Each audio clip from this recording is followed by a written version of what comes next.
Now, I know these first videos are going to be fairly awful, especially compared to the later ones when I have found a better place to do them, and I have better skills for it, and I've had a lot more practice with every part of this entire process, from setting up the camera to making the final edits and compression for uploading. But that's okay. The learning curve is actually part of why I'm doing this. I want to show the improvement as I go along.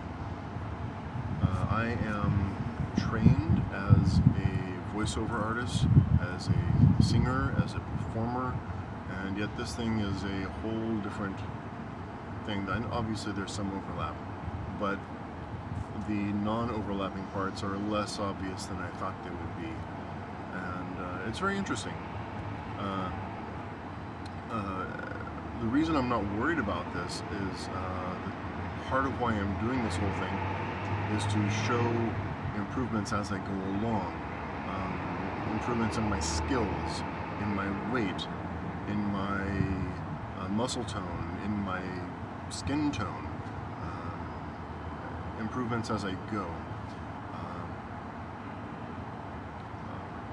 I want you to be able to look back at this and say, okay, this is where he started, and this is where he's going now. I'm not being intentionally terrible. I promise you I'm not doing that on purpose. I'm just terrible at it because I'm just beginning. But everything's terrible at the beginning unless you're, if you happen to happen on to a good way of doing stuff. So along the way I want to show the improvements, show the discoveries that I've made as I've done them, and also show you what I already know.